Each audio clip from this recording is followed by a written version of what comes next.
L'hélicoptère BFM TV qui se rapproche justement de ces quartiers. On voyait tout à l'heure la fumée de ces reprises de feu. On aura une idée de l'ampleur des dégâts dans un instant, sauf qu'évidemment la zone est encore très fermée par les pompiers. Il y a toute une zone de sécurité. Voilà, on voit les fumerolles derrière. On est, vous voyez, au nord-ouest de Marseille. C'est le 16e arrondissement, le quartier de l'Estac. On est très loin de ce qu'il pouvait y avoir hier comme colossal panache de fumée qui recouvrait absolument toute la cité phocéenne. On voit là l'ampleur des dégâts côté Pinède, et ce qui fait que l'Estac était très exposé, c'est le vent évidemment qui dirigeait les flammes, mais aussi le fait que le quartier est boisé. Éric Brocardi, le risque ce matin, c'est évidemment la reprise du feu. C'est la reprise du feu, on le voit, il y a effectivement le vent baissé en intensité.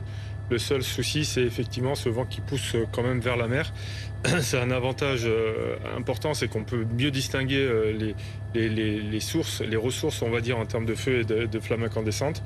Par contre, on a effectivement un inconvénient, c'est que si ça continue à se relever, on risque d'avoir les fumées qui risquent de rentrer encore dans la ville, ce qui peut poser des inquiétudes au niveau des habitants. Et on le voit à proximité des habitations, qu'il y a encore des fumées, ce qui peut provoquer l'inquiétude chez les gens. Et on comprend bien pourquoi ce feu a progressé très rapidement hier, en raison du vent d'abord, et aussi parce que ce quartier de l'Estac, 16e arrondissement de Marseille, est un quartier certes urbanisé, mais aussi très boisé. Et vous voyez une zone pyrorésistante ici, avec cette espèce de carrière qui est au milieu, qui ne brûle pas évidemment, mais qui pose aussi parfois une problématique, c'est que le feu risque de se casser et repartir sur le massif à droite que l'on a là-bas. Donc ça peut être un avantage pour la progression de l'incendie. Par contre, ça a un inconvénient, c'est que ça vient casser le front de flamme, ce qui veut dire qu'en termes de linéarité sur l'attaque du feu, ça peut nous causer problème.